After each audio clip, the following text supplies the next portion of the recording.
Yes, today we're going to talk about this young Georgia mother. Well, good afternoon, everyone. Good afternoon. Happy Sunday afternoon. This is a little short message. Let's talk a little bit.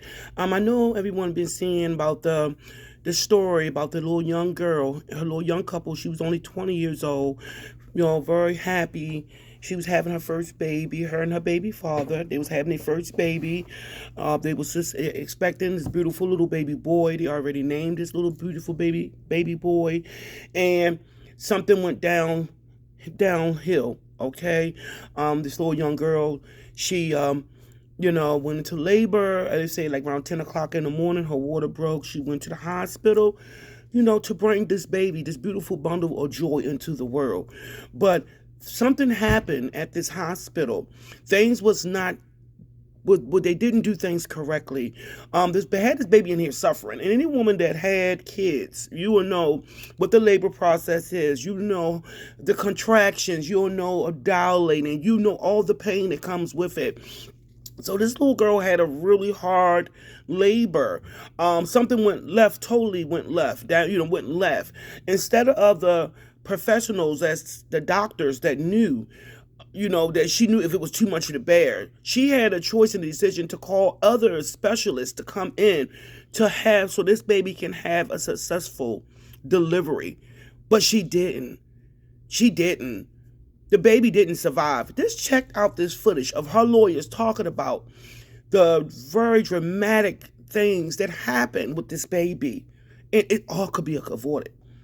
This could have been avoided. You know? This could be avoided. Drop in the comments what you think about this situation. Stay tuned for this next story. Tell you all about what happened. Okay. Uh, on July the 9th, 2023, just a few weeks ago, Jessica and Travion, they were excited. She was 37 weeks pregnant at that time, and they were really, really looking forward to the delivery of their firstborn child. Her water broke at about 10 o'clock in the morning on the 9th. Appropriately, she went over to labor and delivery over the Southern Regional. They admitted her and put her on an IV and gave her some medicine to basically progress the delivery. She labored for about 10 hours, and then probably around about 8:40 in the evening, she was fully dilated, and they told her to start pushing. Well, during the course of the pushing, the baby stopped descending. There's something called a shoulder dystocia, fancy word for saying that the baby's shoulders could not fit through the pelvic girdle. It got stuck by the bone there in the pelvic girdle. That was recognized, and what wound up happening after that is just brutal. Dr. St. Julian came in, and she, in the process of trying to deliver this baby, pulled on the baby's head and neck so hard and manipulated them so hard that the bones in the baby's skull, face, and neck were broken. When Dr. St. Julian finally took Miss Ross to the operating room for a C-section, cesarean section, where they cut the belly and deliver the baby through the abdomen, when the womb was open, the feet came out, the body came out, and there was no head. The head was stuck in the vagina, and the head subsequently was delivered vaginally. The baby had been decapitated. Dr. St. Julian was grossly negligent for applying ridiculously excessive force on the baby's head and neck. Dr.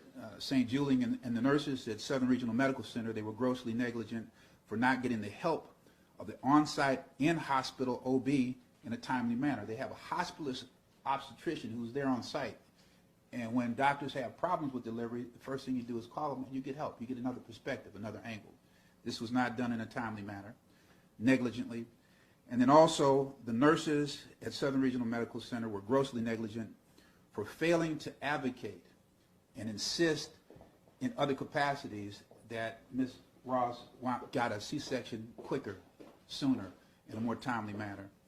So those are the allegations that we claim in this suit. We just filed it. We're going to be very, very aggressive with the discovery. We're going to put all of these people who were in the room under oath and find out what they have to say specifically about what happened that tragic evening. That is the essence of our suit. That's the essence of the press conference, and we're going to open things up for question right now. Have you spoken with the hospital? I mean, why do you think they tried to cover this up? Yeah, we cannot speculate about what the motivations were for the lack of candor, the lack of disclosure, the misrepresentation, and the fraud. We will find out because we're going to put everybody under oath, and they're going to swear, and they're going to tell us what they were thinking. We don't know. How long did it take Jessica and Trayvon to learn what happened to their child? Attorney Lynch, if you would. This is dealing with the fraud and cover-up. The family went in on the 9th for the delivery of the child. They were not notified of what actually happened until the 13th, a few days later. And that was from the medical examiner? That wasn't No, from the that was from the funeral home. That was from the funeral. Yes. Can you also speak to the fact that they were not allowed to hold their child? Yes, they were not allowed to hold their child. The hospital basically said, hey, well, we can't let you hold the child. We can, you know, and my understanding is that they at one time did not want them to see the child. But what they did, the hospital wrapped the child up very tightly so that they could not see what actually happened, and that they were able to see the child behind the glass. And let me be more specific. In an attempt to basically misrepresent and miscommunicate to the family, when they wrapped this baby up tightly, they propped the baby's head up on top of the blanket to make it appear as though the head was actually attached when it wasn't. So they actually saw the baby on the day of the delivery?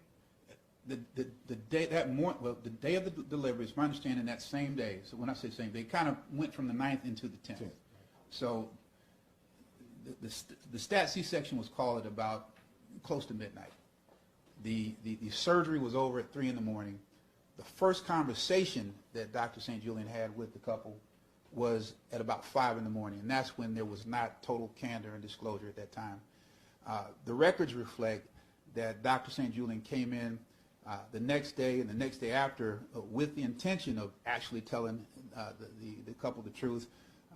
The couple reasonably didn't want to talk to her at that time, and finally, a day after she was discharged, there was a meeting that occurred 4 days after the delivery where Dr. St. Julian came clean.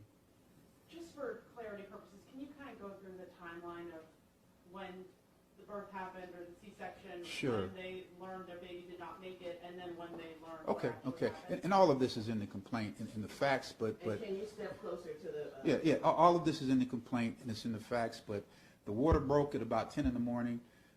They were admitted into the hospital at L&D at about 10 in the morning, 10:11 in the morning. The labor continued at about 8:40 in the evening. That's when she was fully dilated and she started pushing. All of the shoulder dystocia and the failure to sin occurred from 8:40 until about midnight.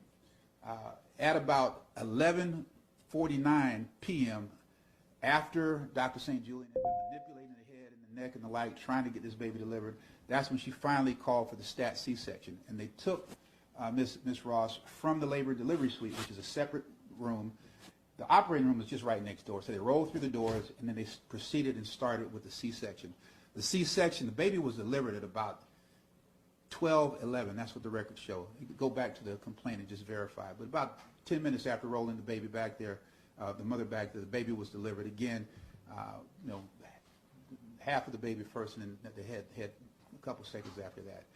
And then at 5 in the morning, after the surgery was over at 3 in the morning. At 5 in the morning, that's when Dr. St. Julian came in and gave them the misinformation. Did your clients raise concerns during the delivery about how things were going, and did they feel like they were ignored because of their race? The answer is, in fact, yes. There's going to be more evidence developed in this, but my clients asked for a C-section much sooner than it was ever delivered, while the baby was viable. And I don't know if Jessica or Trayvon are willing to talk about just what the emotional impact has been like. I can tell you, we've asked them to do that. They've declined at this point. It's just too overwhelming for them. I mean, that was the plan as of yesterday, but when they were sitting in the conference room, they looked at y'all and said, we just can't do it. Sorry, one more question. Did they feel like insurance or lack of insurance was playing into this at all in the decision not to go for a C-section sooner? No. All right. My law partner, Keith Lindsay, just has conclusionary remarks. Thank you, Ron. Thank all of you for coming and attending this most important story. It is as horrific as it sounds. We're happy to email copies of the complaint to each and every one of you. We'll get with our paralegal Alexis for that. And then if you have any questions or requests for interviews, contact Ryan Julison. His number is 321-377-6877. Ryan Julison, and that's Julison